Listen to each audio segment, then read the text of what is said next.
Hello friends, कैसे हो। मैं Jitendra Kumar online YouTube channel daffodil coaching classes में आपका हार्दिक स्वागत करता हूं। दोस्तों, आज का हमारा जो विषय है वो है मूल अधिकार। आज हम मूल अधिकारों पर चर्चा करेंगे। दोस्तों, ये जो मूल अधिकार दिए गए हैं इन्हीं को हम मौलिक अधिकार भी कहते हैं और अंग्रेजी में इसे फंडामेंटल राइट्स कहते हैं। दोस्तों, मूल अधिकारों का जो उल्लेख है वो संविधान के भाग 3 में ये जो मूल अधिकार है ये दिए गए हैं और इनका उल्लेख जो है वो अनुच्छेद 12 से लेकर के 35 के मध्य किया गया है। यानी जो हमारे मूल अधिकार दिए गए हैं वो संविधान के भाग 3 में दिए गए हैं और इनका उल्लेख अनुच्छेद 12 से 35 के मध्य किया गया है। देखिए दोस्तों, ये मूल अधिकार क्या है। सबसे पहला ही क्वेश्चन अपने सामने आता है कि मूल अधिकार कहते किसे हैं। तो मूल अधिकारों की अगर हम बात करें तो इससे पहले हम प्राकृतिक अधिकार या मानवीय अधिकार को समझते हैं। मनुष्यों को कुछ प्राकृतिक अधिकार, कौन से अधिकार, प्राकृतिक अधिकार प्रदान किए गए हैं। ठीक है, इसके बाद बात करते हैं मानवीय अधिकारों, मानवीय अधिकारों। जिस प्रकार एक व्यक्ति को प्राकृतिक अधिकार प्राप्त है, मानवीय अधिकार प्राप्त है, ठीक उसी प्रकार व्यक्ति को मूल अधिकार भी प्राप्त है। अब क्वेश्चन ये आता है कि ये प्राकृतिक अधिकार कौन से होते हैं, मानवीय अधिकार कौन से होते हैं। तो जो प्रकृति के द्वारा हमें प्रदत्त होते हैं, जो अधिकार हमारी प्रकृति हमें देती है, उन अधिकारों को हम क्या कहते हैं, प्राकृतिक अधिकार के नाम से जानते हैं। जैसे श्वास लेना, देखना, सुनना, बोलना, जो भी हाथ पांव ये चलाते हैं, ये हमारे क्या है, प्राकृतिक अधिकार है जो हमें प्रकृति के द्वारा प्रदत्त होते हैं। अब बात करते हैं मानवीय अधिकारों की। तो मानवीय अधिकार किसे कहते हैं। देखिए, जो मनुष्य होने के नाते हमें अधिकार प्राप्त होते हैं उन्हें हम क्या कहते हैं, मानवीय अधिकार कहते हैं। जैसे शुद्ध हवा लेना, शुद्ध पर्यावरण प्राप्त करना, शुद्ध जल प्राप्त करना, भोजन करना, काम करना, ये हमें मनुष्य होने के नाते प्राप्त अधिकार होते हैं जिन्हें हम मानवीय अधिकार कहते हैं। दोस्तों, प्राकृतिक अधिकार और मानवीय अधिकारों में बेसिक अंतर आपने सीख लिया होगा। ठीक उसी प्रकार मूल अधिकार भी होते हैं। मनुष्य के क्या होते हैं, मूल अधिकार भी होते हैं। और ये जो मूल अधिकार होते हैं ये होते हैं संविधान के द्वारा प्रदत्त होते हैं। किसके द्वारा प्रदत्त होते हैं, संविधान के द्वारा प्रदत्त अधिकार जो होते हैं वो मूल अधिकारों की श्रेणी में आते हैं। अब क्वेश्चन ये आता है कि मूल अधिकार होते क्या हैं, किसे हम मूल अधिकार कहेंगे। तो इसका सीधा सा जवाब होता है कि जैसे ही जिस वक्त राज्यों का निर्माण हुआ था उस समय राज्यों का निर्माण होते ही हमने हमारी जो स्वतंत्रता है वो राज्यों को सौंप दी थी और इसके बदले राज्य ने हमें कुछ अधिकार दिए थे जिन्हें मौलिक अधिकार कहे गए थे। दोस्तों, इस बात को समझिए आप कि हमने अपनी स्वतंत्रता राज्यों को दे दी है। हम राज्यों के अधीन ही काम करते हैं, हमारे ऊपर नियंत्रण कौन करता है, राज्य करता है। इसके बदले में हमारे हितों का संरक्षण कौन करता है, राज्य करता है। तो राज्य जो है, हम ये कह सकते हैं मूल अधिकार जो है वो राज्य के विरुद्ध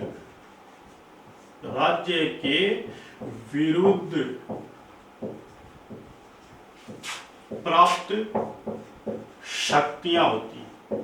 क्या होती है जी, राज्य के विरुद्ध प्राप्त शक्तियां होती है, उन्हें मूल अधिकार कहेंगे।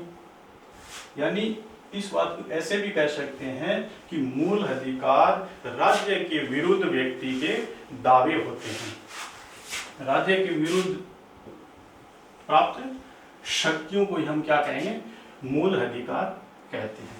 यानी कोई भी राज्य किसी भी व्यक्ति के मूल अधिकारों का ना तो हनन कर सकता है ना सीमित कर सकता है उन्हें। अगर राज्य ऐसा करता है, लोगों के मूल अधिकारों को सीमित करता है, तो व्यक्ति किसकी शरण लेगा, न्यायालय की शरण लेगा, न्यायालय की शरण लेगा। और न्यायालय जो है वो हमें क्या उपलब्ध कराएगा, जो मौलिक अधिकार है वो उपलब्ध कराएगा। इसलिए हम ये कह सकते हैं कि ये जो मौलिक अधिकार होते हैं वो कैसे होते हैं जी, वाद योग्य होते हैं। कैसे होते हैं, वाद योग्य होते हैं। वाद योग्य ऐसे होते हैं कि जब कोई राज्य हमारे मौलिक अधिकारों का हनन करता है या उसको सीमित करता है, ऐसा अगर कोई कानून बनाता है तो हम कहाँ जाएंगे, न्यायालय के अंदर वाद को दायर करेंगे। और वाद को दायर करेंगे इसलिए हम कह सकते हैं कि मौलिक अधिकार कैसा अधिकार है, वाद योग्य अधिकार है। तो दोस्तों समझना कि मूल अधिकार क्या होते हैं, राज्य के विरुद्ध प्राप्त शक्तियों को मूल अधिकार कहते हैं, जिनकी रक्षा के लिए हम न्यायालय की शरण लेंगे और ये वाद योग्य होते हैं। अगला पॉइंट आता है कि ये जो मौलिक अधिकारों की जो अवधारणा है ये हमने किस संविधान से ली, किस देश के संविधान से हमने मौलिक अधिकारों की अवधारणा ली है। तो दोस्तों यहां आता है अमेरिका के संविधान से। किसके संविधान से जी, अमेरिका के संविधान से हमने मूल अधिकारों की जो अवधारणा है वो ग्रहण की है। दोस्तों इस बात को तो छोड़िए, पहले इसको समझिए कि हम विश्व के अंदर मूल अधिकारों को अपने संविधान में स्थान देने वाला देश कौन सा है। तो अमेरिका ही वो देश है जिसने सबसे पहले अपने संविधान के अंदर मूल अधिकारों को स्थान दिया था। तो इसका मतलब क्या ये थोड़ी है कि इसकी शुरुआत अमेरिका ने की, जी नहीं।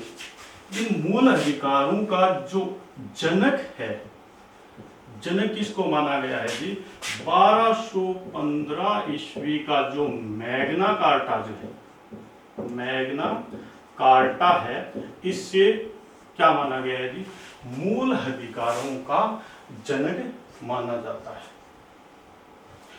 अब ये मैग्ना कार्टा क्या है, क्वेश्चन ये उठता है कि सर ये मैग्ना कार्टा क्या है, तो इसको ध्यान से देखना। मैग्ना का अर्थ क्या होता है, महान होता है। क्या होता है, महान होता है। और कार्टा का अर्थ क्या होता है, पत्र होता है। देखो सन 1215 ईस्वी में ब्रिटेन का एक शासक था, राजा था, जिसका नाम था किंग जॉर्ज। इस किंग जॉर्ज ने क्या किया, अपने जो सामंत थे, अपने जो मजदूर किसान थे, उनको लिखित रूप में कुछ अधिकार दिए थे। और जो लिखित रूप में अधिकार दिए थे उस अधिकार पत्र को या उस महान पत्र को क्या कहा गया है, मैग्ना कार्टा कहा गया है। और हमारा संविधान का जो भाग 3 है वो हमें मौलिक अधिकार दे रहा है, इसलिए हम संविधान के भाग 3 को मूल अधिकारों का क्या कहते हैं, मैग्ना कार्टा कहते हैं। अगला क्वेश्चन देखते हैं कि मूल अधिकारों की क्या क्या विशेषताएं होती हैं। विशेषताओं के बारे में हम चर्चा करते हैं। दोस्तों पहली विशेषता आती है कि मूल अधिकार जो होते हैं वो हमेशा कैसे होते हैं, लिखित होते हैं, लिखित रूप में होते हैं।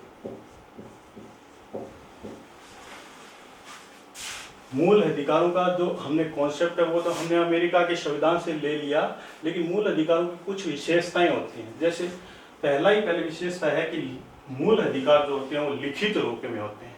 दोस्तों किसी भी देश का संविधान चाहे लिखित हो चाहे अलिखित हो, मूल अधिकार जो होंगे वो हमेशा लिखित रूप में ही मिलते हैं। दूसरी बात, ये कैसे होते हैं जी, संशोधनीय होते हैं। कैसे होते हैं, संशोधनीय होते हैं। यानी मूल अधिकारों के अंदर समय परिस्थिति के अनुसार संशोधन भी किया जा सकता है।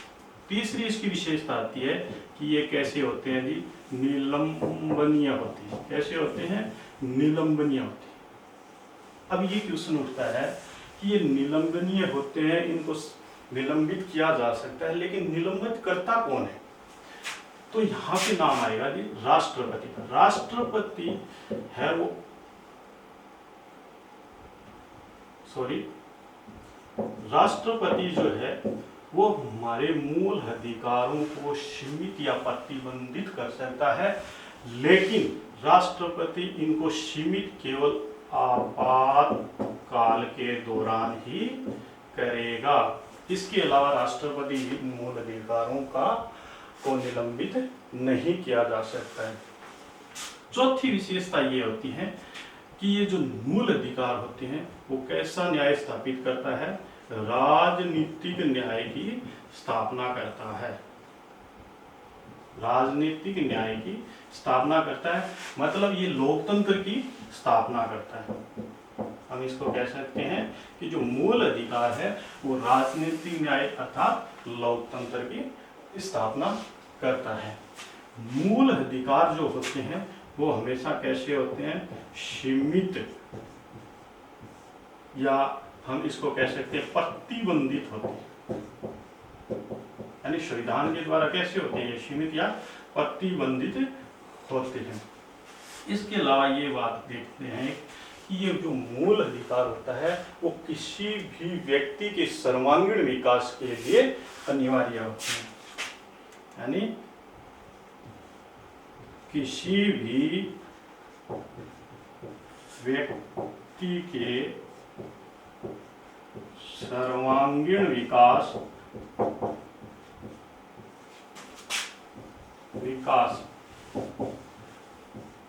के लिए अनिवार्य होते हैं। देखिए, एक तरफ आपने पहले देखा है कि मानवीय अधिकार तो मनुष्य होने के नाते हमें प्राप्त हुए हैं। यानी सभी मौलिक अधिकार मानवीय अधिकार तो है, लेकिन सभी मानवीय अधिकार मौलिक अधिकार नहीं है। इस लाइन को इससे ऐसे समझिए कि मानवीय अधिकार तो हमें बहुत से प्राप्त है मनुष्य होने के नाते, लेकिन मूल अधिकारों का मतलब है कि वो अधिकार जो एक व्यक्ति को समान जीवन जीने के लिए और जीवित रहने के लिए जो अनिवार्य रूप से जरूरी होते हैं, केवल उन्हीं अधिकारों को मूल अधिकारों की श्रेणी में रखा गया है।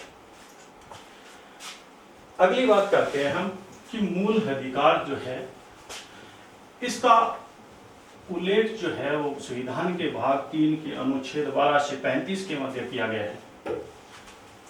इसलिए भाग 3 को हमने मैग्ना कार्टा कहा है। लेकिन अब आता है कि मूल अधिकारों की संख्या की बात आती है। तो दोस्तों देखना, वर्तमान समय में वर्तमान के अंदर मूल अधिकारों की संख्या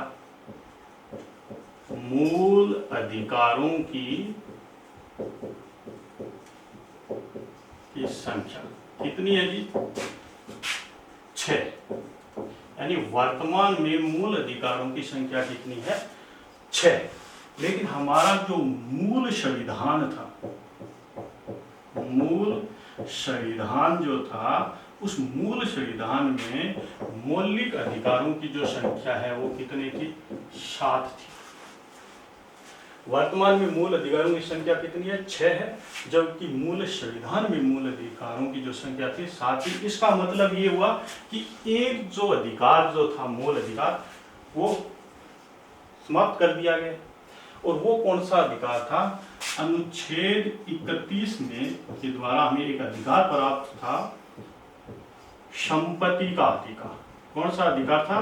संपत्ति का अधिकार।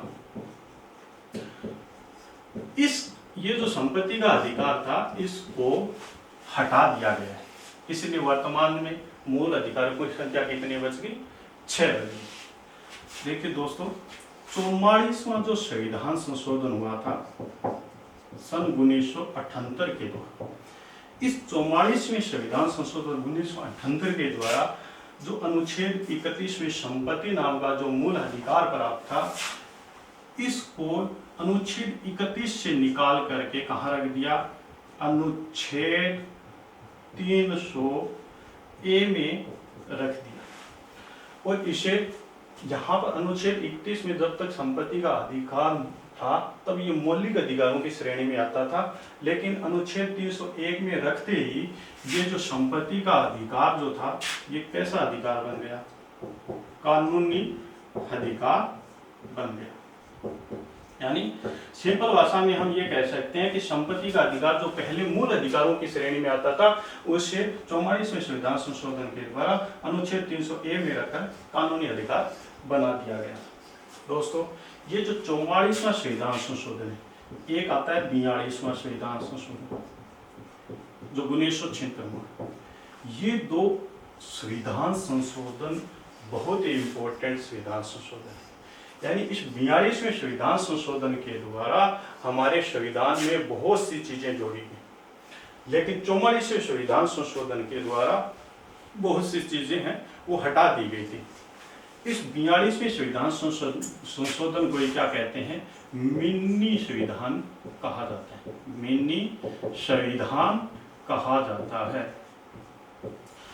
अब कई बार बच्चों में ये कंफ्यूज हो जाता है कि 42वां 78 में हुआ था, 44वां 76 में हुआ था, यानी इन दोनों डेटों के अंदर क्या हो जाते हैं, कंफ्यूजन हो जाता है। तो इसका एक छोटा सा सिंपल सा ट्रिक है, इसको ऐसे याद रख लेना कि 4 + 2 कितने होते हैं? 6। इसमें क्या आ रहा है? 6।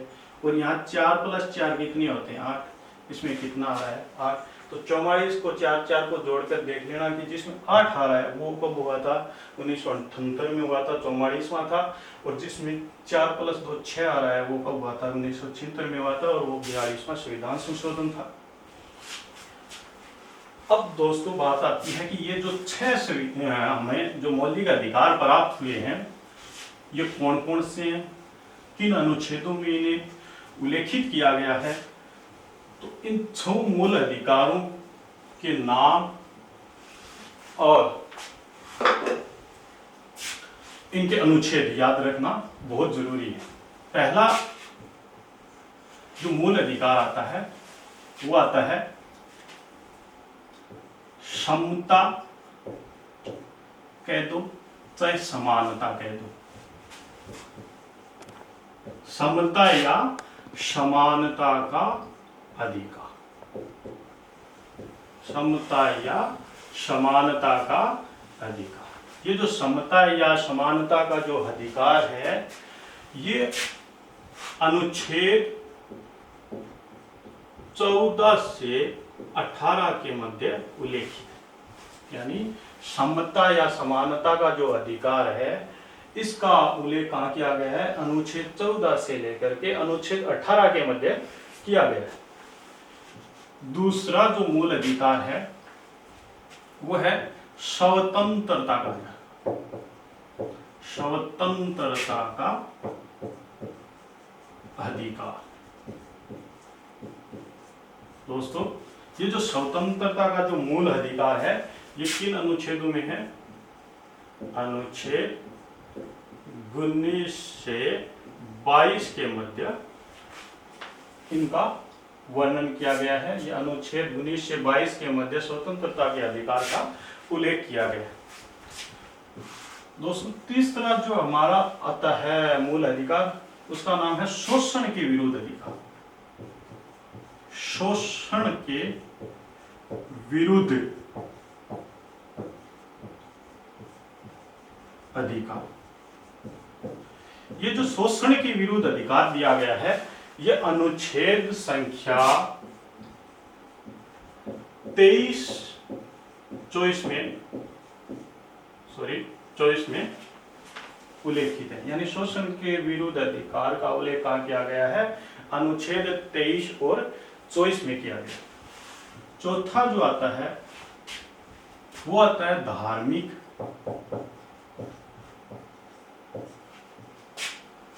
स्वतंत्रता। धार्मिक स्वतंत्रता का अधिकार। ये जो धार्मिक स्वतंत्रता का अधिकार है, इसका उल्लेख जो है वो अनुच्छेद 25 से 28 के मध्य किया गया। इन अनुच्छेदों के अंदर धार्मिक स्वतंत्रता का उल्लेख किया गया है। तो अनुच्छेद 25 से लेकर 28 के मध्य धार्मिक स्वतंत्रता का उल्लेख किया गया है। अनुच्छेद 25 से 28 के मध्य। अगला जो 5वां मूल अधिकार आता है वो आता है संस्कृति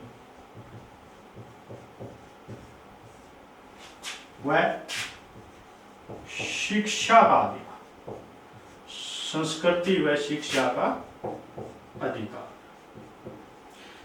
ये जो संस्कृति व शिक्षा का जो अधिकार है, इसका उल्लेख किया गया है अनुच्छेद 29 व 30 में। यानी संस्कृति व शिक्षा नामक जो अधिकार दिया गया है, वो उनका उल्लेख कहाँ किया गया है? अनुच्छेद 29 व 30 के अंदर किया गया है। छठा और अंतिम जो मूल अधिकार है वो है संवैधानिक उपचारों का अधिकार।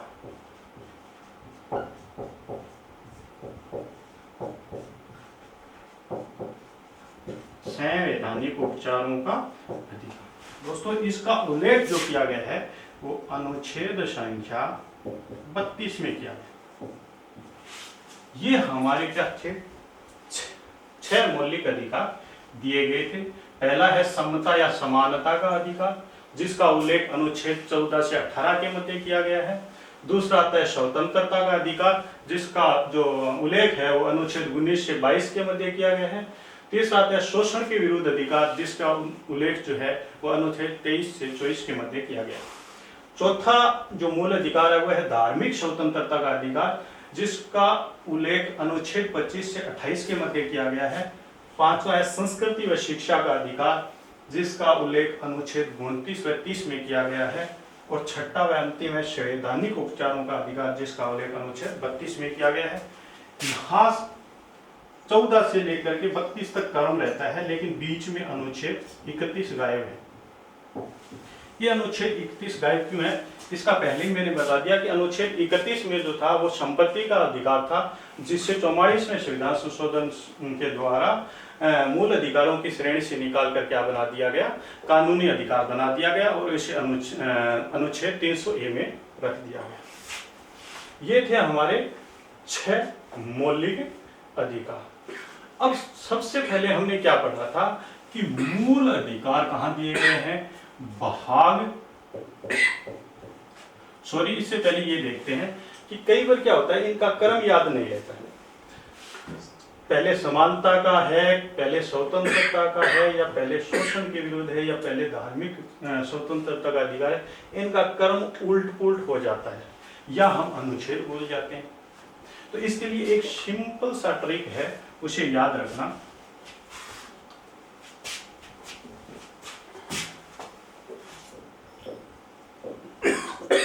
पहला इसका सूत्र है कि समस्त शोध संस्कृति के उपचार है। समस्त शोध संस्कृति के उपचार है। ये एक इसका सिंपल सा ट्रिक है, इसको याद रख करके हम इसका क्रम याद रख सकते हैं। जैसे पहला कौन सा है? समानता या समता का अधिकार। यहाँ सम से क्या बन जाएगा? सम से बन जाता है समानता या समता का अधिकार। दूसरा आता है सत्य। सत्य मानो, या इसको सौ समझ ले, सौ से क्या बन जाता है? स्वतंत्रता का अधिकार। तीसरा शो। शो का मतलब क्या होता है? शोषण के विरुद्ध अधिकार। धैर्य से क्या माना जाएगा? धार्मिक स्वतंत्रता का अधिकार। और पूरा संस्कृति अगर लेते हैं तो संस्कृति से हमें समझ में आ जाएगा कि इसमें संस्कृति व शिक्षा का अधिकार है की बात कर रहा है। उपचार से हो गया संवैधानिक उपचारों का अधिकार। तो हम इस सूत्र के द्वारा इनका क्रम याद रख सकते हैं कि पहले कौन सा आता है, दूसरा कौन सा आता है।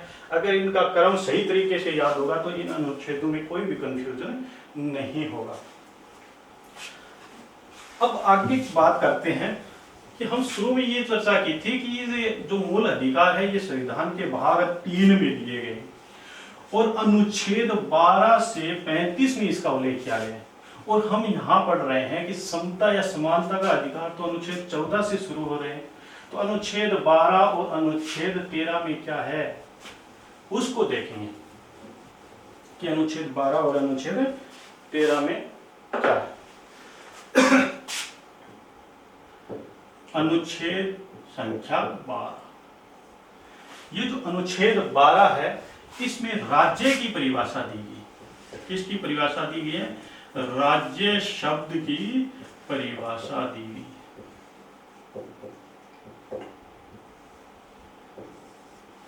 दोस्तों ये जो अनुच्छेद 12 है ये हमें ये बताता है कि राज्य किसे कहते हैं।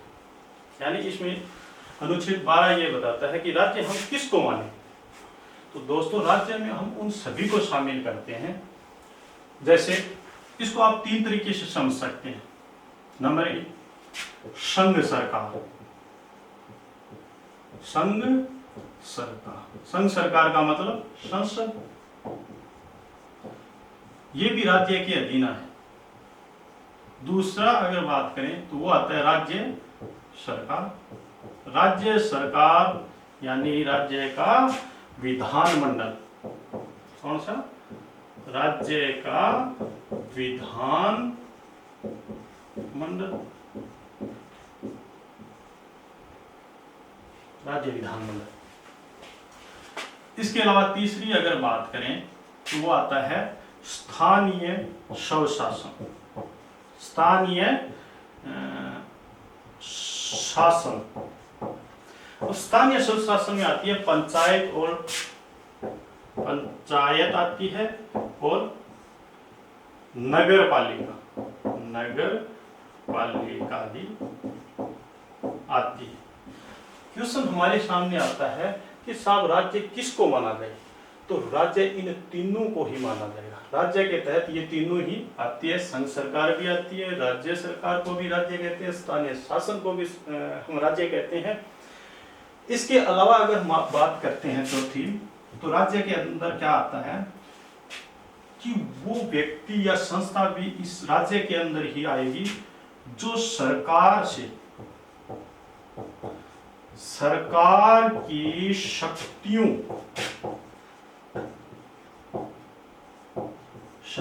का प्रयोग करता।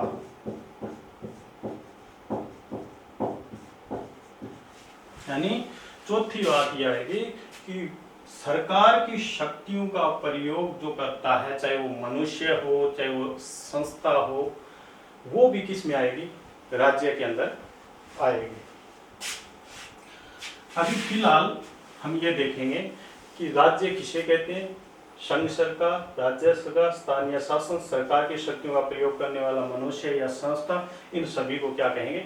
राज्य कहते हैं। देखना दोस्तों, पहले कई बार क्वेश्चन आया हुआ है कि LIC क्या एक राज्य है? इसको हम ऐसे समझे कि LIC क्या एक राज्य है? ये एक सरकारी संस्था तो है, सरकारी संस्था है। और मैंने कहा कि वो प्रत्येक मनुष्य या कोई सरकारी संस्था जो प्रत्यक्ष या अप्रत्यक्ष रूप से सरकार की शक्तियों का प्रयोग करता हो, वो भी क्या कहलाएगी? राज्य कहलाएगी। LIC एक क्या थी? सरकारी संस्था थी। हालांकि वर्तमान में इसके प्रारूप में कुछ चेंजिंग कर दिया है, लेकिन LIC एक सरकारी संस्था थी। इसको भी क्या माना गया है? एक राज्य माना गया। ठीक है। अभी पीछे ही की एक उदाहरण है, आपने अखबार में पढ़ा होगा कि BCCI, आपको पता है, board control cricket in India, board of control cricket in India, ये भारत सरकार की एक सरकारी संस्था ही है।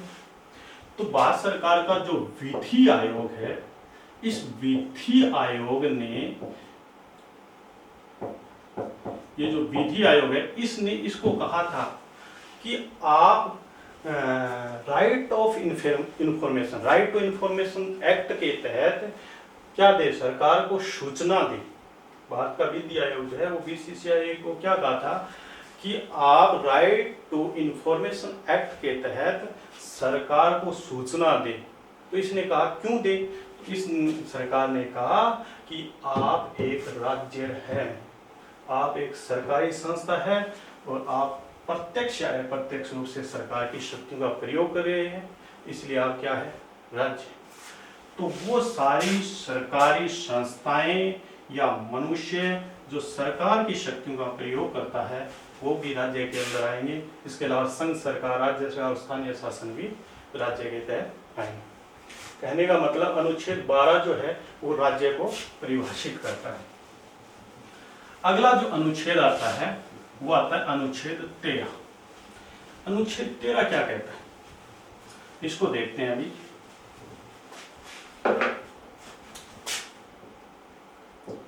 अनुच्छेद 13, अनुच्छेद 13 कहता है राज्य अगर कोई ऐसी विधि का निर्माण करता है जो मूल अधिकारों का क्या करे, हनन करे, या मूल अधिकारों को रोके या मूल अधिकारों को सीमित करें, तो ऐसे अधिकारों, ऐसी विधि को शून्य घोषित कर दिया जाएगा। यानी राज्य यदि कोई ऐसी विधि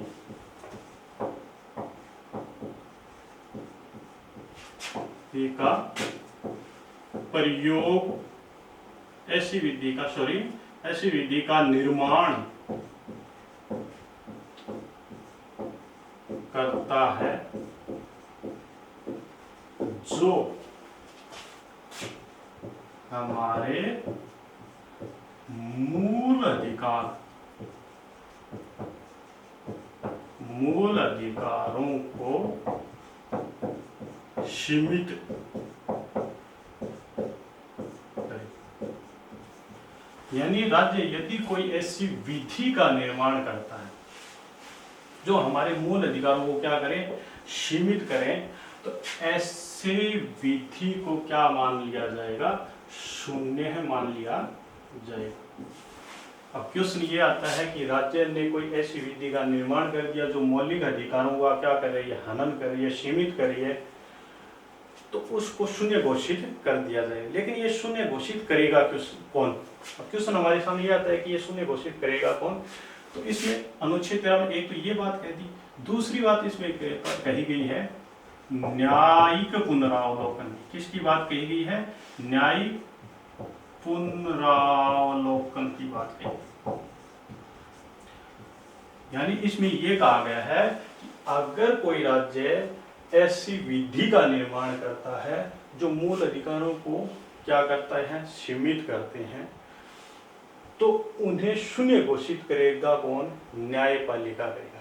यानी न्यायिक पुनरावलोकन करके न्यायपालिका जो होगी वो क्या करेगी, इसे शून्य घोषित कर देगी। ये दो बात अनुच्छेद 13 के अंदर बताई गई। यानी हम ये कह सकते हैं कि राज्य ऐसा कोई भी कानून नहीं ला सकता, कोई भी ऐसी विधि नहीं बना सकती जिससे आम नागरिकों के मौलिक अधिकारों का क्या होता हो, हनन होता हो या वो प्रतिबंधित होते हो।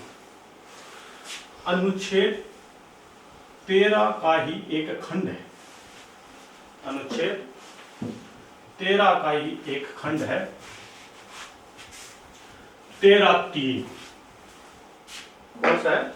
अनुच्छेद 13(3).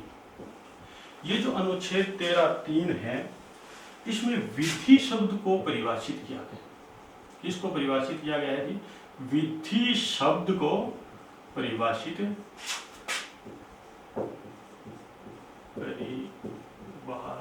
किया गया है। दोस्तों, ये विधि क्या होती है? विधि यानी कानून। कानून किसे कहते हैं? तो विधि के तहत हम वो सभी शामिल करते हैं, जैसे संसद अगर कोई कानून बनाती है तो वो किस में आएगा? विधि के अंदर आएगा। यानी संसद द्वारा बनाया गया कोई कानून, संसद के द्वारा बनाया गया कोई भी कानून होगा वो किस में आएगा? विधि के अंदर आएगा। या राज्य का विधानमंडल, यानी राज्य के विधानमंडल द्वारा बनाया गया कानून भी कहाँ आएगा? विधि के अंदर आएगा। स्थानीय शासन, यानी पंचायतें वगैरह ये अपने कोई छोटे मोटे नियम निकालते हैं, वो भी किस में आएंगे, विधि में आएंगे। राष्ट्रपति या राज्यपाल के द्वारा जो अध्यादेश जारी किया जाता है वो भी किस में आएंगे, विधि में आएंगे। इसके अलावा जो भी नए नियम जो बनाए जाते हैं वो भी किस में आएंगे, विधि के तहत आएंगे। और जो अधिसूचना होती है, नोटिफिकेशन जारी किया जाता है, वो भी किस में आते हैं, विधि के अंदर आते हैं। तो अनुच्छेद 13(3) क्या कहता है, विधि शब्द को परिभाषित करता है और कहता है कि इसके अंदर वो सभी शामिल होते हैं जो संसद के द्वारा बनाए गए कानून होते हैं या राज्य विधानमंडल के द्वारा बनाए गए कानून होते हैं, स्थानीय शासन के द्वारा बनाए गए होते हैं, अध्यादेश होता है, नया नियम होता है, अधिसूचना होता है, ये सारे के सारे किस में आते हैं, विधि के अंदर आते हैं। यानी इन सभी को हम क्या कहेंगे, विधि कहते हैं। और ये जो विधि होती है या कानून होता है, इसका क्या किया जा सकता है जी, न्यायिक पुनरावलोकन,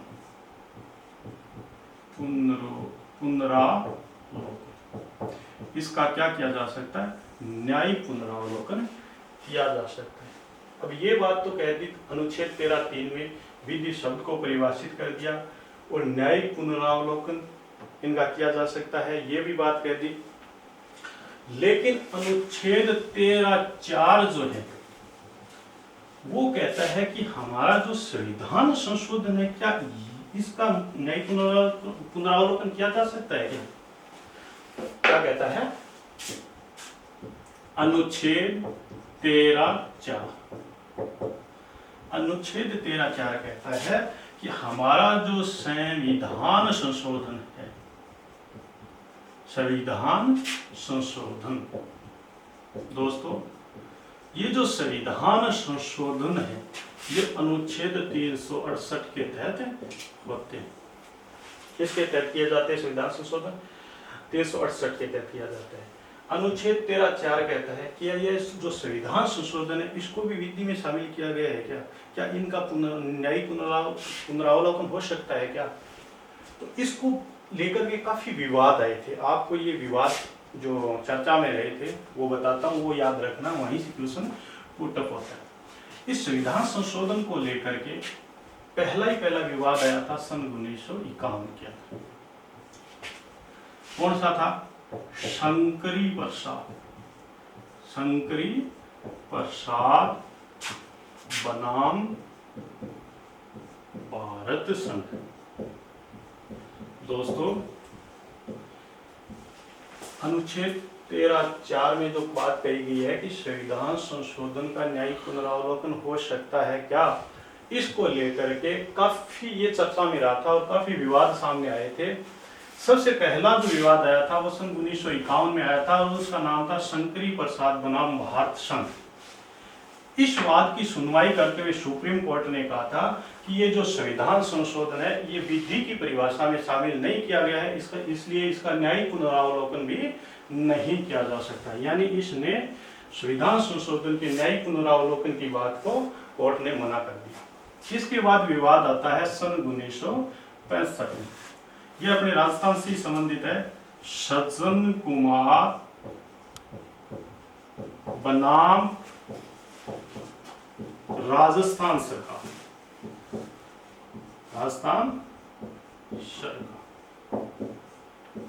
ये दूसरा विवाद आया था सन 1965 में संविधान संशोधन अनुच्छेद 13(4) को लेकर के।